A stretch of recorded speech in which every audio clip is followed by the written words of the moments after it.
Secret. Ini hanya apa sih? April Mop ya? April Mop. Oh hai pemirsa. Aduh, kita sudah bergabung lagi di sini bersama Not 7 dan sudah ada bintang tamu satu lagi. Tapi nanti kita ada pertanyaan dulu buat Not 7 Q&A. Kita lihat set. Not 7, kalau nanti ada undangan pernikahan dari Nisa dan Ayus, apakah kalian akan datang? Hey, bukan cuma dia, aku juga ingin datang. Datang nggak? Ya kalau diundang ya. Diundang datang. Kalau diundang datang. Masih suka halo-halo nggak sih? Enggak. Enggak. Tapi kamu nggak dimusuhin kan? Semoga enggak. Ngapain lah musuhin saya? Nggak enak juga kok. Nggak enak juga. Tapi pendapat kalian gimana tuh? Lihat bahwa ya itu wartawan masih nunggu di depan rumahnya Nisa. Kan pernah jadi teman juga ya. Terus habis gitu sampai nggak berani keluar, ada paket datang juga. Tukang paketnya ditanya-tanya gitu. Nggak ngerti ya. Saya sempat ada yang kayak gitu. Udah sampai rumah, sayanya nggak ada di luar. Terus? Kok bisa datang sampai rumah? Saya bilang saya di luar. Wartawannya keluar lagi. Ketika saya sampai, datang lagi. Lah, lu bisa datang lagi. Habis dari Senen, rumah saya ke Senen mundar-mandir jauh. Terus hati yang bicara udah. Ya udah yuk, kita ngobrol. Gitu. Lu cari makan dari sini. Kenapa gua harus sok gimana gitu? Ya udah. Baik, emang ya. itu kebutuhannya gitu. Ya mereka juga menjalankan pekerjaan. Ya. Siapa juga yang mau kayak gitu kan? Nggak ada sih. Lisa gini, aduh ini baru komen netizen aja aku udah pusing ya. Sampai ke depan rumah. Nah kalau perempuan yang satu ini gimana? Ini kemarin juga sempat sedih namanya terseret-seret di kasus. Ya kasus yang besar gitu ya. Dan aku pengen tahu apakah udah punya pacar nih sekarang. Kita lihat profilnya Cita Citata. Cita Citata, pedangdut usia 26 tahun ini dibully netizen karena terseret kasus korupsi dana bansos setelah namanya disebut oleh tersangka bernama Mateus Joko Santoso dan 26 Maret kemarin Cita diperiksa KPK hampir 3 jam sebagai saksi perihal bayaran yang diterima saat mengisi acara yang diadakan Kemensos di Labuan Bajo pada November 2020. Pelantun goyang Dumang ini ditemani Dinar Kendi mengklarifikasi kalau uang yang diterimanya tidak melebihi tarif dan dia pun juga terkena masalah lain yaitu membayar pajak sebesar 700 juta karena mantan manajernya sempat tidak membayar pajak. Perempuan yang dikabarkan dekat dengan pengusaha ini gagal menikah dengan Roy Gerts, bule asal Belanda, padahal sudah dilamar pada awal 2020 dan menjalin hubungan selama 1 tahun. Cita yang sempat berlibur di Bali sekitar 3 bulanan kini kerap memposting kegiatan olahraga. Bagaimana hasil pemeriksaan KPK yang dijalani Cita Citata? Dan seperti apa sosok laki-laki yang sedang dekat dengan Cita Citata? Saksikan kisah selengkapnya hanya di Rumpi No Secret. Baik, kita kembali bersama Cita Citata. Kemarin sempat Cita Citata menghilang lama ya. Aku cuma lihatnya olahraga aja susah dihubungin ya. Kalau gitu langsung karena menghilang lama langsung duduk di sini. Tanya jawab dengan jujur apakah pertanyaan saya ini jawabannya fitnah atau fakta. Cita Citata fitnah atau fakta? Kalau kamu itu masih selalu berkaca-kaca, sedih, kesel, geram ketika menceritakan kasus yang menyeret-nyeret nama kamu yaitu kasus korupsi bansos. Karena ini pengalaman pertama berurusan sama masalah korupsi yang gede dan menjadi perhatian publik. Dan semakin down ketika kamu juga dihujat sama netizen yang nggak tahu apa-apa tentang kebenarannya. Fitnah atau fakta? Fakta, masih sedih, masih kesel. Bukan kesel ya, kayak sedih sih ya. Karena emang gimana ya, ini tuh masalah bukan aku yang mau gitu.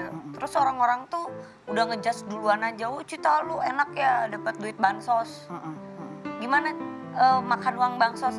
Ya bisa jadi sebelum-sebelumnya dapat uang haram juga, kan kita nggak tahu. Tapi kan kamu bekerja secara profesional. Tapi kan aku bekerja secara halal dan profesional gitu. Yang penting di sana aku nggak ngapa-ngapain, aku kerja beneran nyanyi gitu.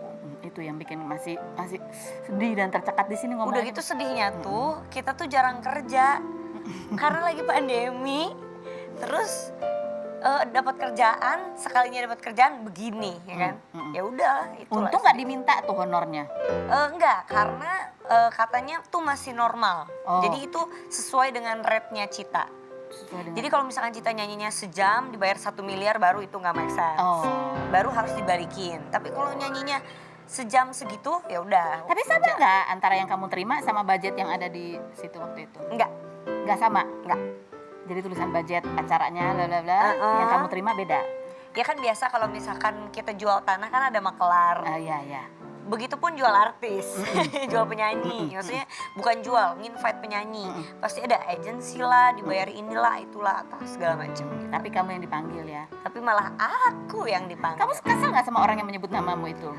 Kesel banget. Kesel banget. Tapi mau gimana lagi? Saya pas waktu di penyidikan itu bilang, Pak, Bapak salah sasaran, harusnya Bapak itu manggil manajer saya, bukan saya. Karena yang tahu duduk masalahnya, kontraknya seperti apa, harganya berapa, itu cuma manajer saya. Saya di sana cuma nyanyi doang, saya aja nggak tahu itu acara apa. Begitu di sana saya baru tahu, oh acaranya acara Kemensos gitu. Tapi ada hikmahnya nggak sih dari kasus ini? Gimana ya, ngomongin hikmah, ya alhamdulillah ya, senangnya tuh gini, banyak temen, jadi banyak yang support gitu. Walaupun sebenarnya secara garis besar kita harus ngambil hati-hati, juga kita nggak bisa hati-hati. Karena memang ketika kita mau ada kerjaan, kita nggak mungkin nanya, Ini ini duit dari mana? Kan Ini nggak susah mungkin. ya, serba susah. Iya, udah masa susah, job jarang, dapat job seneng, ada buntut masalahnya gitu ya, dan besar lagi ya. Kalau yang kasus pajak 700 juta itu gimana lagi itu? Itu gara-garanya manajerku pakai nama aku, NPWP ku di TV, terus nggak dibayarin, nggak dilaporin. Aku pikir udah, ternyata enggak. Tapi ada bukti potongnya ada sebenarnya. Aku cuma megang bukti potong royalti, terus ada beberapa lah gitu kan, yang dari kerjaan biasa. Nah terus tapi dia nggak lapor, jadi akhirnya aku harus bayar. Kemudian karena hubungan kita juga ya masih bisa berkontak, akhirnya dia juga ada itikat baik untuk bayar berapa persen ke aku, gitu. Ya itu juga cukup bikin kesel juga ya. Ya jadi nambah double masalah ya, masalah mulu deh kayaknya. Makanya di sini mulu. Aku mah kangen kalau sama kamu mah. Cita-cita, fitnah atau fakta? Kamu memilih bersama Dinar Candy yang nemenin kamu bikin klarifikasi karena itu Dinar Candy yang minta. Dia pengen pansos ke kamu karena di masa pandemi ini juga job dia sepi. Fitnah atau fakta? Fitnah. Itu kenapa sih kamu? Jadi gini, Itu di YouTube channel orang-orang kamu tuh kan? melihat ya, bukan ini hidung lu jangan terbang ya Dinar Candy. Orang-orang tuh melihat Dinar Candy tuh seksi, barbar. Tapi sebenarnya kalau aku melihat dia dari sisi personalnya ya, dia itu baik sekali loh, polos banget anaknya. Gitu kan. Jadi begitu pas aku ngobrol sama dia karena sama-sama teman Sunda, jadi dia terbuka. Aku sering ketemu orang yang akunya terbuka, dianya enggak. Nah, kalau dia Kalau terbuka. dia enggak, dia open aja gitu. Jadi aku melihat dia bukan dari sisi kayak ya udah sama-sama pansos atau pengen nyari tenar, nggak ada. Jadi karena kedekatan aja sih. Karena kamu nyaman aja bercerita di sebelah dia gitu ya. Coba kita lihat sih seperti apa nih klarifikasinya Cita-Cita yang ditemenin Dinar Candy berikut ini. Jadi kamu bisa terbuka ya karena sama-sama juga punya masalah yang kurang lebih sama gitu ya. Kurang lebih sama sebenarnya. Dia kemarin tuh baru bikin status. Iya. Gue jadi alay gara-gara nggak ada kerjaan. Jadi banyak musuh nih artis-artis gitu katanya dia. Jadi sering berantem, bukan berantem sih, dia lebih ke kayak dimusuhin orang, dia jadi alay, jadi barbar gara-gara nggak ada kerjaan. Ya mau nggak mau kalau di dunia hiburan kan Harus melakukan itu. Tapi daripada sekarang ngejatoin orang atau ngajak berantem orang, ya udah mending jadi menghibur orang aja gitu. Fitnah atau fakta? Tadi kalau udah kenapa milih Dinar Candy? Ya karena pas pada saat ketemu itu terus nyaman aja, dia kebuka, Dia jadi kamu terbuka, juga aku enak. terbuka. Jadi nggak ada yang kayak ya udah kita kerja aja, nggak ada gitu. Jadi kayak lagi curhat-curhatan antara dua teman gitu ya kan? Nah kalau yang berikut ini tolong curhat ke aku ya. Ada fitnah atau fakta? Kalau sudah ada cowok yang deketin kamu sekarang, bukan bule, tapi seorang pengusaha dan tinggalnya di Bali. Makanya kemarin-kemarin itu kamu sempat lama di Bali karena gebetan kamu ada di Bali. Fitnah atau fakta? Cita-cita tak? Fakta, tapi udah nggak deket lagi. Ya. Jadi sahabat. Aduh, oh jadi sahabat. Iya. Tadinya emang PDKT. Iya, ya gini loh. Aku nggak ada orang yang gini. Aku melihat dia adalah sosok yang sangat baik banget. Cowok nih, Cowok ini pengusaha. ada, ya pengusaha. Masih muda, Masih muda. lebih muda. Enggak, Enggak di atas aku umur 32 tahun. Oh, suka surfing, Enggak. artis juga. Enggak, bukan. Presenter. Bukan. Oh, pengusaha ya. Pengusaha. Cuma gini, ketika kamu ketemu orang baik, bukan berarti kamu harus pacaran. Jadi karena ketakutan sering putus, jadi ini udahlah mending Temenan aja. sahabatan aja. Kalau sahabat tuh long last. Ya nggak sih? Tapi kan ada yang bilang katanya nggak mungkin tuh sahabatan cowok sama cewek, sahabatan murni, sahabatan doang. Bisa sih kalau aku. Aku banyak sahabatku cowok. Cowok beneran ya. Iya. Ada juga yang cowok.